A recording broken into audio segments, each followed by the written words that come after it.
ये अयोध्या विकास प्राधिकरण का क्षेत्र है, लेकिन इधर वालों के लिए रास्ते बंद हैं। पूरा बाजार है, माया बाजार है, हर्रैया है, छावनी है, नवाबगंज है, सिकंदरपुर है, चौरी है। ये रोज का इनका संबंध है, तो इनके रास्ते नहीं बंद होना चाहिए। एक बाहुबली है कोई बिहार के अंदर, जो हर विषय पर बोलते हैं। फैशन हो गया है, किसी बड़े आदमी का नाम लो, बड़े आदमी को गाली दो, किसी अंतर्राष्ट्रीय क्रिमिनल को गाली दो। अब बहुत बड़े बाहुबली हैं, 3-4 क्विंटल का वजन है उनका, अब मांगने लगे सुरक्षा। क्यों बयान दिए आप? बिना बयान दिए आपका काम नहीं चलता।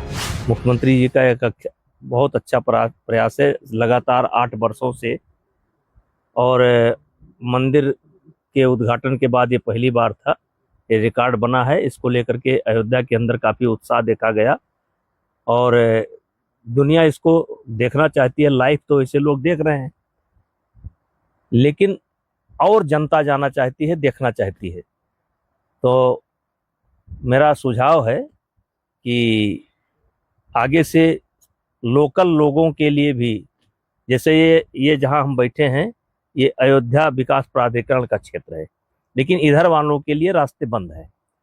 और जबकि लोग बड़ी श्रद्धा है, और कोई आज की नहीं है, ये हमेशा इस क्षेत्र का संबंध जो है अयोध्या से रहा है, चाहे तेरस हो चाहे मंगलवार हो।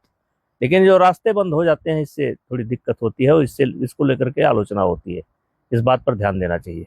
इसी पे कहना चाहूँगा मैं, अपनी ही बात करूँ हम लोग अयोध्या विकास प्राधिकरण यानी कि एडीए में हैं, लेकिन जब जैसे दीपावली का पर्व आता है, इतने बड़े स्केल पे मनाया जाता है, उससे हम ही लोग वंचित रह जाते हैं। नहीं, आसपास कम से कम पैदल जाने वालों के लिए, चाहे वो फैजाबाद के अयोध्या, मतलब अब तो अयोध्या हो गया, जैसे दर्शन नगर है, पूरा बाजार है, माया बाजार है, हर्रैया है, छावनी है, नवाबगंज है, सिकंदरपुर है, चौरी है। ये रोज का इनका संबंध है, तो इनके रास्ते नहीं बंद होना चाहिए।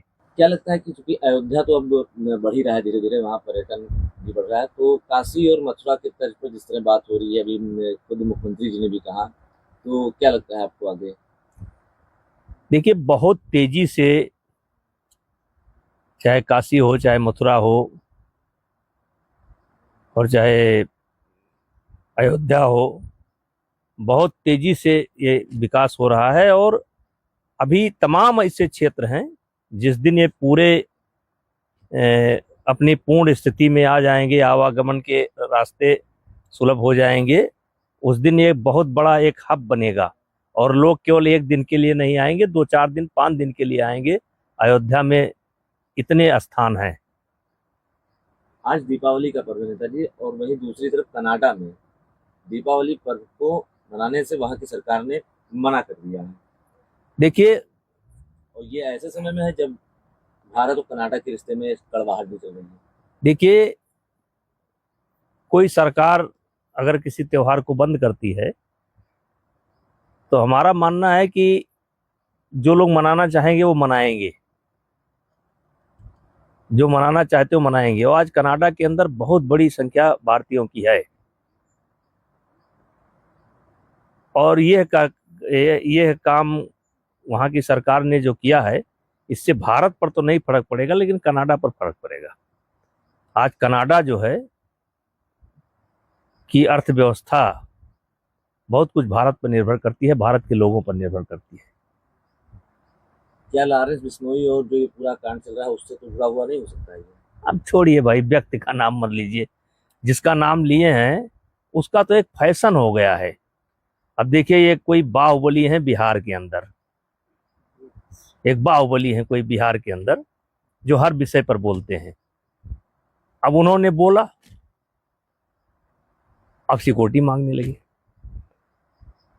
तो आज दीपावली का दिन है, मैं सरकार से आग्रह करता हूं कि चाहे कोई बाहुबली हो, चाहे कोई धर्मगुरु हो, चाहे कोई नेता हो, या किसी जात का लीडर हो, या किसी मजहब का लीडर हो, देश के खिलाफ जिसके वक्तव्य से समाज में नफरत फैलती हो, जिसके वक्तव्य से जातियों में द्वेष पैदा होता हो, जिसके वक्तव्य से दो संप्रदायों में दूरी पैदा होती है।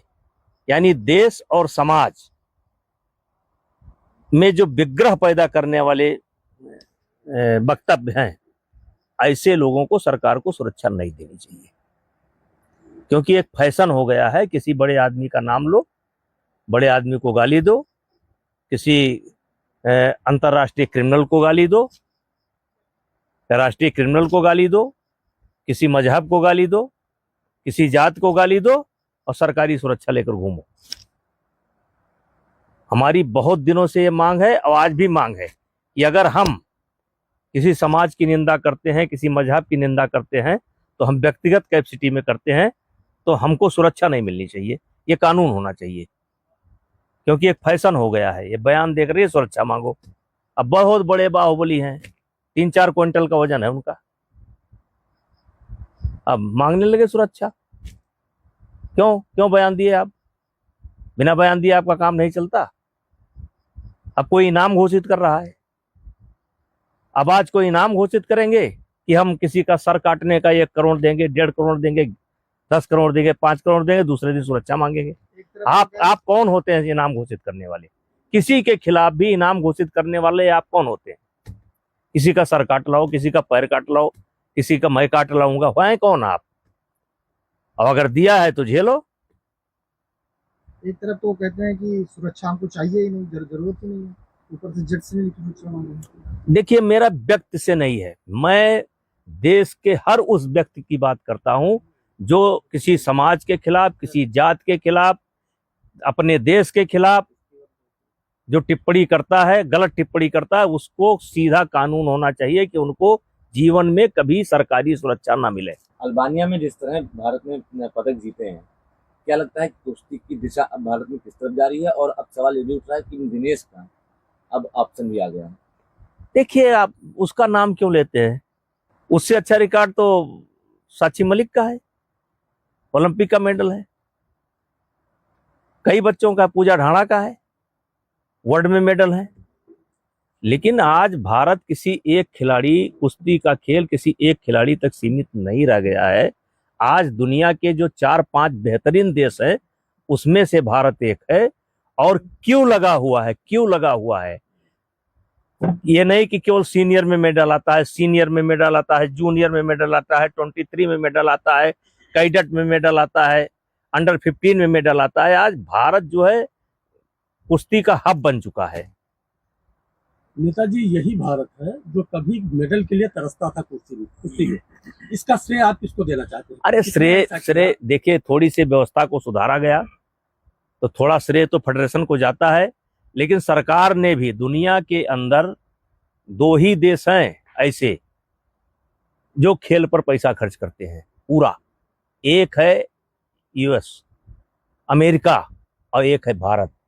2 देश जितना पैसा खेल पर खर्च करते हैं या खिलाड़ियों को सुविधा देते हैं, इतना कोई भी